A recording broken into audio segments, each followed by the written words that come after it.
저는 오늘 읽은 말씀을 중심으로 발람의 길을 따르는 자들이라는 제목으로 함께 말씀을 나누려고 합니다. 우리는 지난주에 좀 자세하게 살펴보지는 않았지만 14절 마지막에 보면 사도 베드로는 거짓 교사들을 향하여 저주의 자식들이다 라고 이야기를 했습니다. 끔찍한 이야기들을 사실 하죠. 그 안에서 거짓을 추구하고 또 거짓을 탐하는 이들을 향하여서 사도 베드로는 그들을 향하여 저주의 자식들이다 이야기를 했습니다. 그러면서 그들의 정체를 법정에서의 선고처럼 내리고 있는 거죠. 그들은 저주의 자식이다, 땅 그렇게 그들에게 합당한 형벌, 최종적인 처벌이 선고된 것입니다. 그리고 오늘 본문에서 베드로는 보충적인 설명들을 이제 하는 거예요. 이제 그 설명으로 발람 선지자, 민수기에 기록된 발람 선지자를 예로 이제 드는데요. 어찌 보면 탐욕이 특징인 거짓 교사들과 가장 직접적인 관련이 있는 경우라고 할 수 있습니다. 발람의 죄악과 그 어리석음에 관한 본문을 우리 함께 살펴보면서 하나님께서 우리에게 어떤 메시지를 담겨주시는지, 특별히 우리가 그로 인하여서 무엇을 돌이켜야 되고 무엇을 따라야 되는지 함께 말씀을 통하여 은혜를 나누는 시간 되길 바랍니다. 우선 14절에서 거짓 교사들을 향하여 저주의 자식들이다 라고 이야기를 하고 있는데요. 무엇의 자식 이런 표현은 이 무엇, 그 땡땡이라는 그 무엇이 그 본질적인 특징을 갖고 있다는 것을 우리는 먼저 이해를 해야 돼요.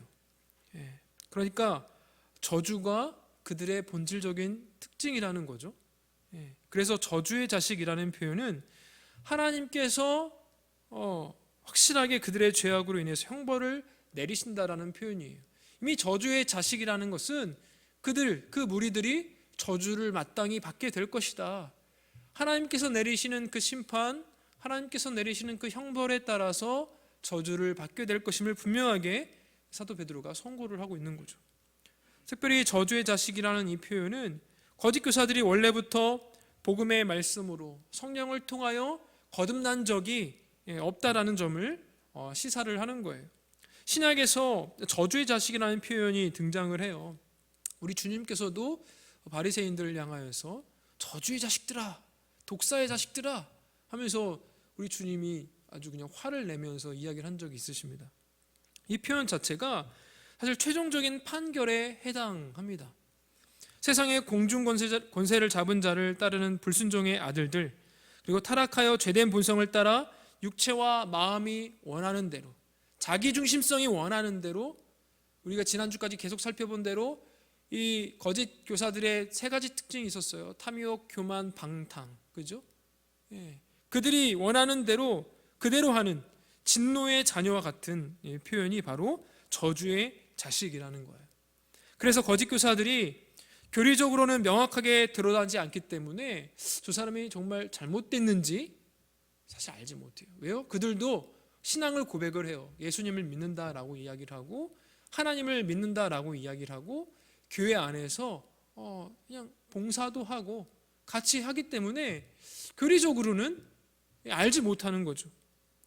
그래서 교회는 더욱더 주의하고 분별해서 저 사람이 과연 바른 진리를 따르는 자인가 아닌지 잘 분별할 필요가 있는 거죠. 무엇을 보고 우리가 그것을 분별하고 깨달을 수 있습니까? 그들의 신앙 고백으로요? 아니요.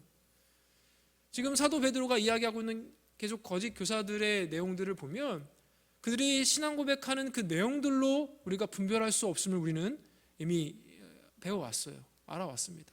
무엇으로 우리는 그들을 분별해냅니까? 그들의 행위, 그들의 행동, 그들의 말. 우리는 그 거짓 교사들의 행동을 통하여서 저 사람은 자기의 유익을 원하는 자지 교회의 어떤 건덕이나 성도의 어떤 세움이나 그런 것은 결코 도무지 관심이 없는 자구나. 이렇게 알 때 저 사람은 거짓 교사다, 거짓을 따르는 자다라고 알 수가 있는 거죠. 14절 끝에서 베드로가 거짓 교사들을 향하여 저주의 자식들이라고 선고한 것은 그들이 본질적으로 하나님과 우리 주 예수 그리스도를 알므로써, 또 부르신 자를 알므로써 신성한 성품에 참여하고 또 그 안에서 자라가지도 못하고 그럴 수도 없는 존재들이라는 것을 지금 사도 베드로가 폭로한 거예요. 그들은 처음부터 신성한 성품에 참여하지도 않은 자들이다. 그들은 처음부터 하나님을 알고 싶어하는 자들도 아니었다 라는 거죠. 비록 교회 안에 은밀하게 숨어 들어왔지만 그들은 알곡들 사이에 뿌려놓은 가라지들 뿐입니다. 이 가라지들 우리 하나님께서 왜 제거하지 않으십니까? 그냥 하나님께서 내버려 두신다고 하셨어요. 교회 안에 알곡도 있지만 가라지도 있습니다. 언제까지요? 추수 때까지. 추수 때 되면 반드시 더 명확하게 드러납니다.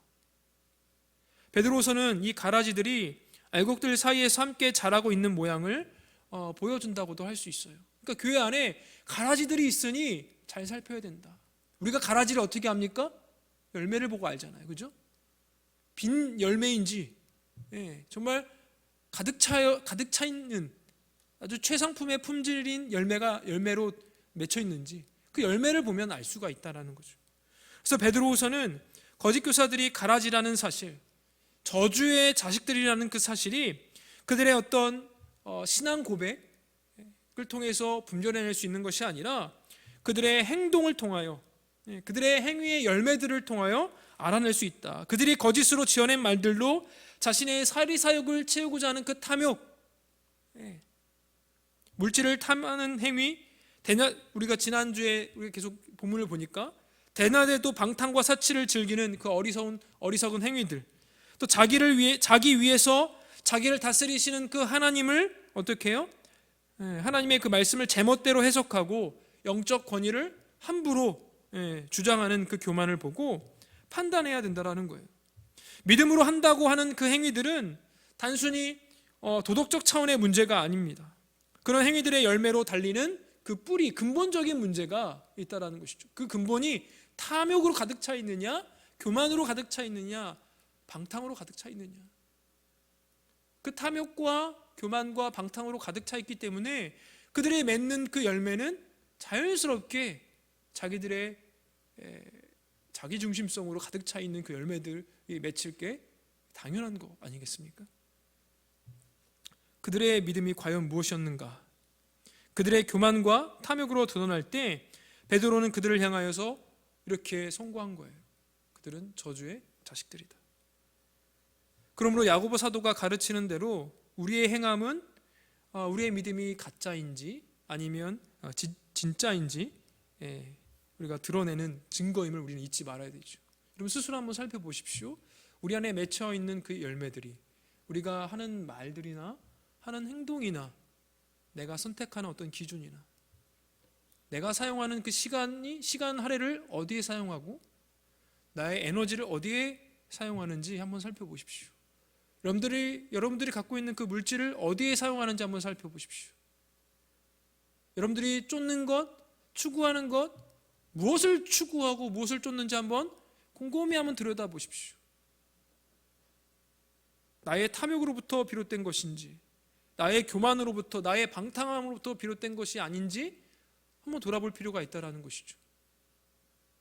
그렇지 않고 그냥 그저 흘러가는 대로 그대로 살아간다면 죄송합니다. 사도 베드로의 이야기를 그대로 이야기하겠습니다. 저주의 자식들입니다. 심판을 받아 마땅한 거죠. 그런데 오늘 사도 베드로가 그런 자들을 향해서 책망을 하고 있어요. 돌이킬 것을 요구하는 거죠.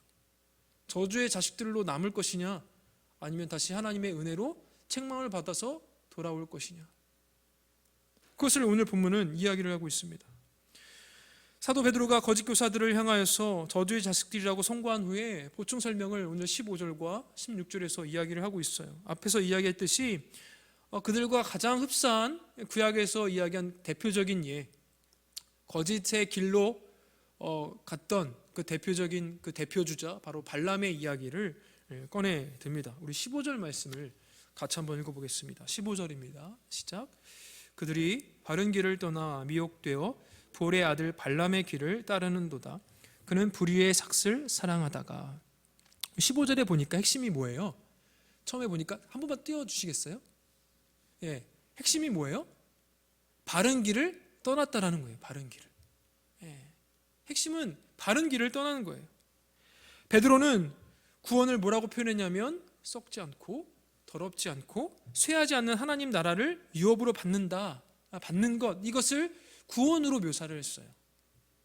그런데 그 보배롭고 지극히 큰 약속을 받은 성도가, 그 하나님 나라의 그 유업을 받은 성도가 다시 세상에 썩어지고 더럽고 쇠한 대로 돌아가서 거기서 뒹구는 모습을 본다면,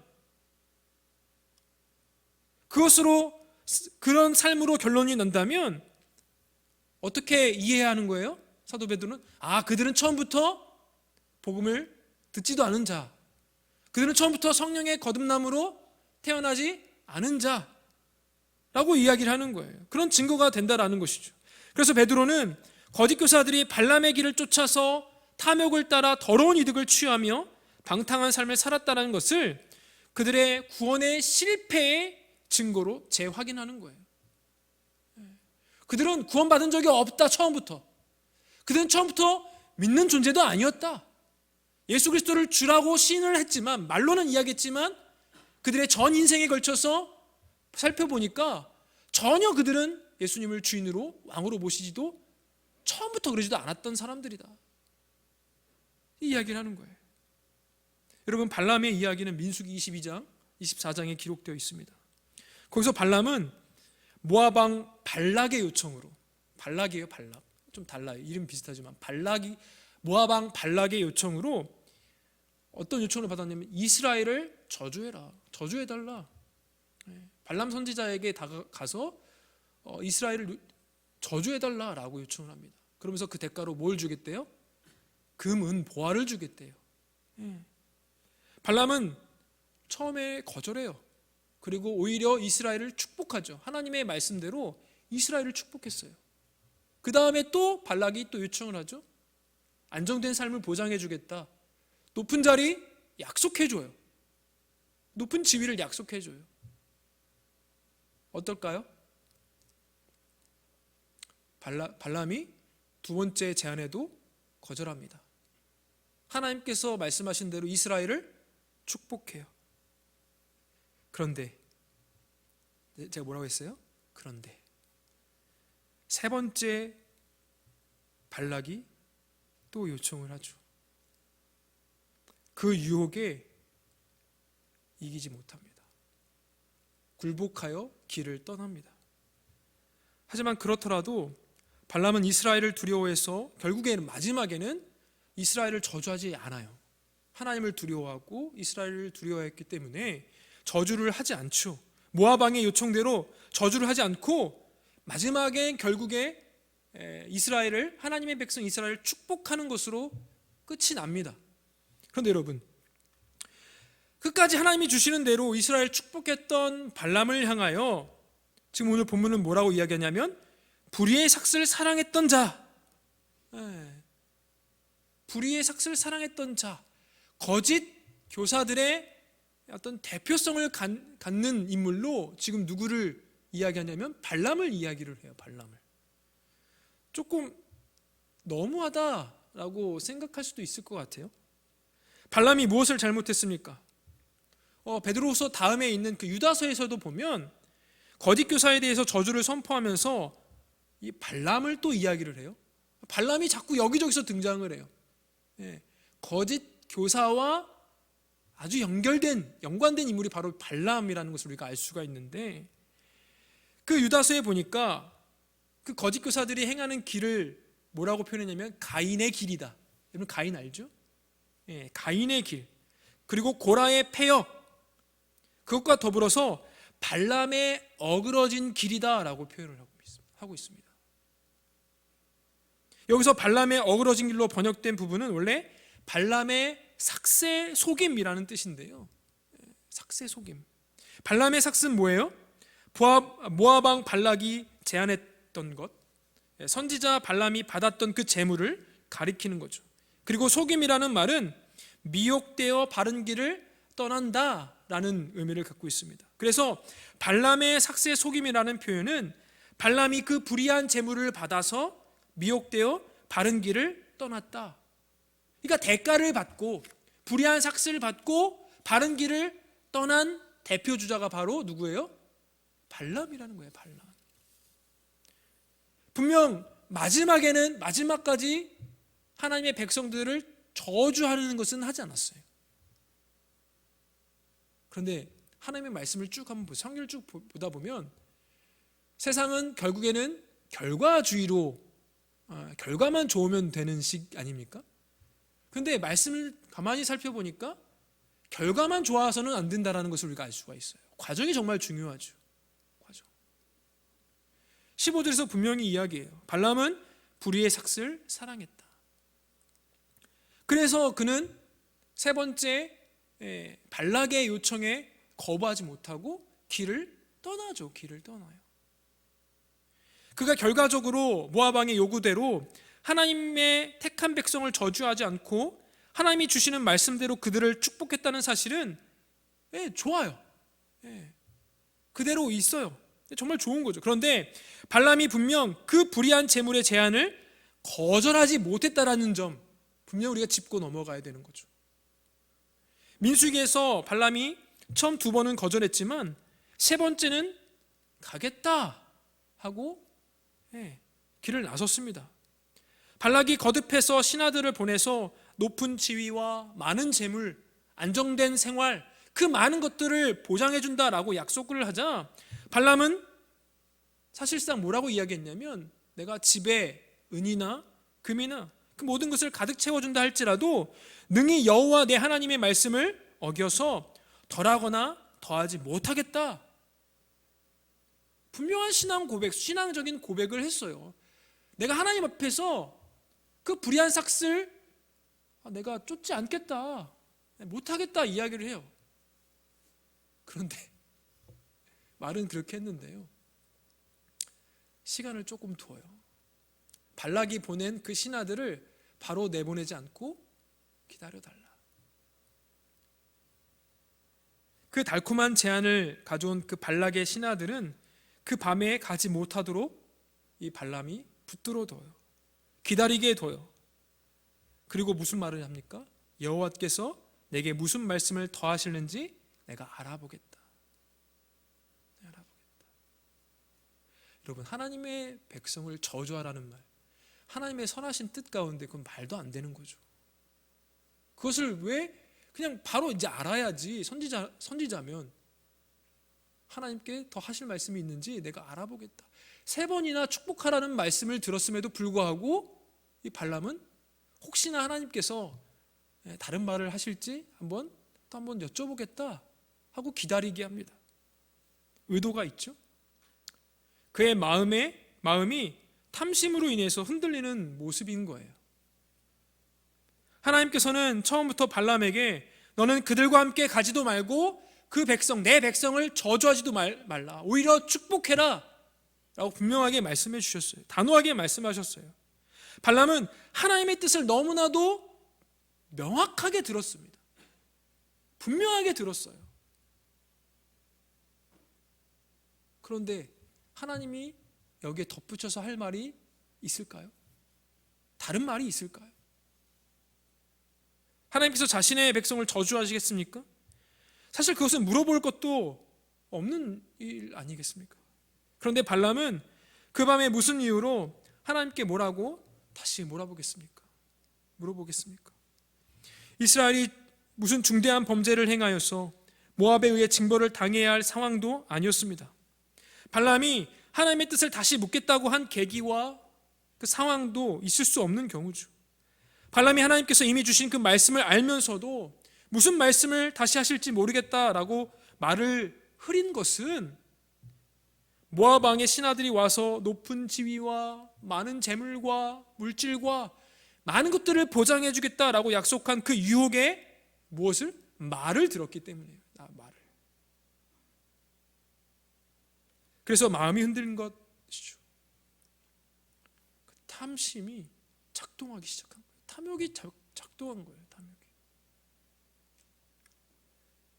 그러므로 발람이 탐심에 의해 발락의 청을 듣고 길을 떠나는 것, 그 사실이 발람이 불의의 삭스에 속은, 불의의 삭스를 사랑한 결과이고 또 발람의 불의의 삭수로 속는 그런 모습입니다. 발람이 탐심에 끌려서 하나님의 말씀도 거절하고 그 말씀을 왜곡하려 했다는 그 사실이 베드로가 지적하는 이 거짓 교사들의 그 죄, 자신들의 탐심을 채우기 위해서 하나님의 말씀을 제멋대로 해석하고 왜곡하고 거짓으로 말을 지어내는 그 모든 죄와 딱 맞아떨어지는 거예요. 그래서 베드로는 거짓 교사들도 그 불의의 삭슬 사랑한 하나님의 말씀보다 더 사랑했다는 그 사실을 지적하는 것이죠. 누구의 말을 들었어요? 발락의 말을 들었어요. 그 발락의 말을 듣고 길을 나섰어요. 선택한 거죠. 민수기에 있는 발람의 이야기 속에 분명히 불의의 삭슬을 사랑했다라고 하지는 않지만 그 발람의 이야기 속에 우리가 그것을 뽑아낼 수 있죠. 발람의 선택에 담겨 있습니다. 발람은 하나님의 말씀을 맡은 선지자로 하나님의 말씀보다 그것을 버리더라도 얻을 수 있는 그 세상 지위와 재물을 탐했고 그것을 선택한 것입니다. 그 결과 발람 어떤 길로 갔습니까? 탐욕에 어그러진 길로 나아간 거죠. 발람은 아침에 일찍 일어나 나귀의 안장을 지우고 모압 귀족들과 함께 길을 떠났습니다. 먼저 나귀에 관련된 사건이 이제 등장하죠. 우리 16절 말씀 한번 볼까요? 16절 말씀 함께 읽겠습니다. 시작.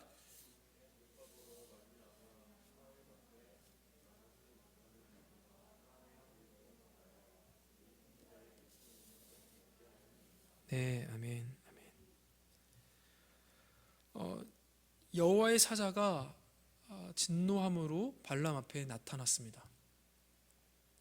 나귀는 그 천사를 알아봐요. 그런데 선지자 발람은 그 여호와의 사자를 도무지 알아보지 못합니다. 나귀보다도 못하죠. 짐승도 알아보는 주의 사자를 발람은 보지 못할 만큼 눈이 어두워진 거죠. 무엇으로 인해 눈이 어두워진 거예요? 탐욕으로 인하여. 탐욕으로 인하여 눈이 어두워진 거예요. 탐심은 눈을 멀게 해요. 탐심은 우리 영적인 눈을, 믿음의 눈을 멀게 합니다.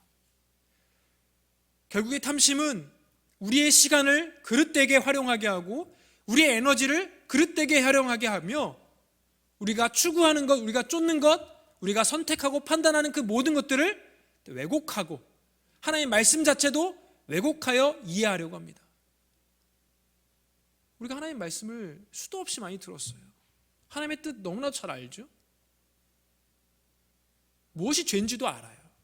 근데 살아가면서 우리가 죄를 짓잖아요. 이번은 괜찮겠지. 하나님 저 사랑하신다면서 이번만은 그냥 좀 넘어가 주세요. 자기의 상황을 가지고 하나님의 말씀을 자꾸 해석하려고 하고 왜곡시켜 버립니다. 자기의 상황은 괜찮다는 거예요. 이 정도 상황은. 말이 안 되죠? 말이 안 되죠.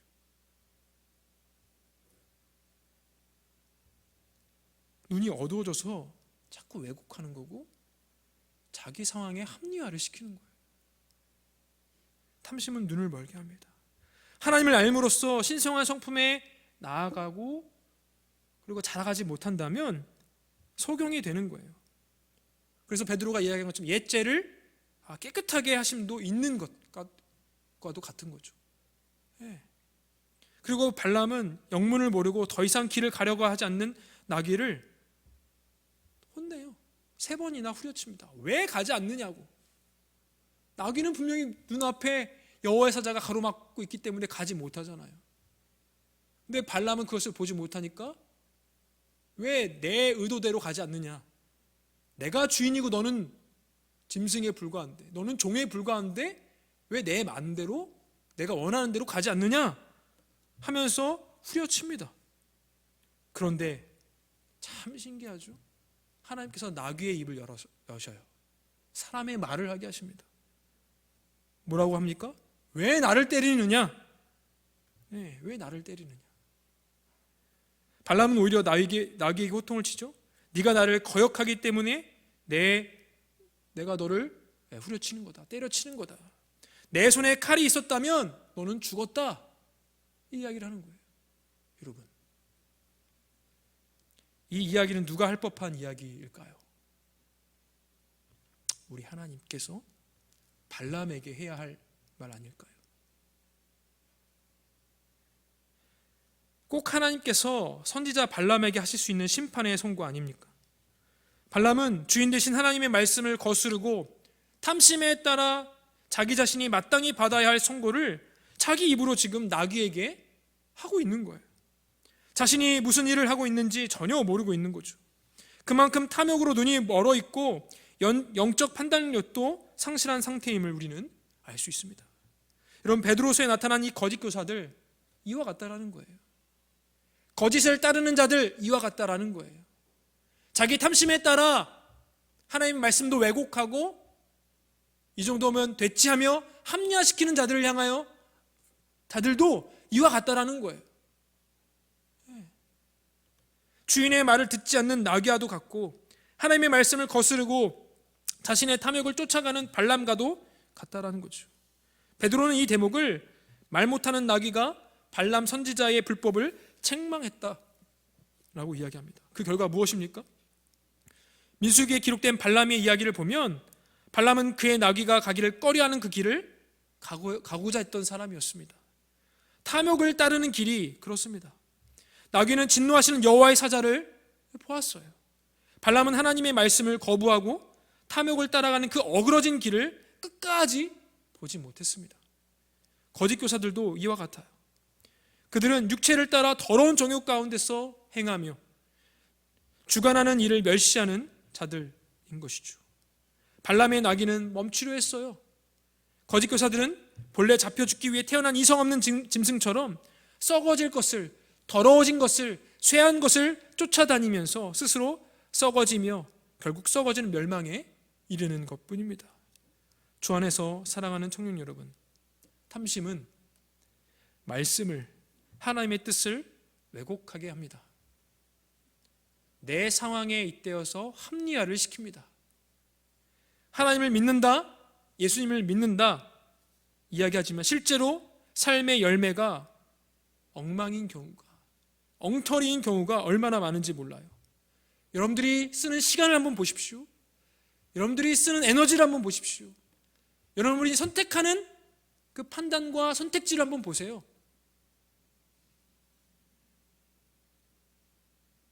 과연 이게 하나님이 원하신 방향인지, 하나님을 기쁘시게 해드리는 방향인지, 아니면 나의 탐심에서 비롯된 선택과 길인지. 여러분, 우리는 우리 하나님의 책망의 소리를 들어야 합니다. 우리 하나님께서 친히 책망하기 위하여서 나타나셨어요. 나귀도 듣는데, 나귀도 보는데 눈이 어두워서 보지 못하고 듣지 못해요.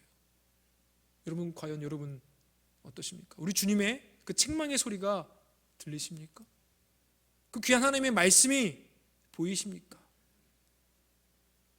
하나님께서 여러분에게 은혜 주셔서 탐욕의 길을 쫓던 우리에게, 말씀을 왜곡하던 우리에게 책망해 주시기를 간절히 소원합니다.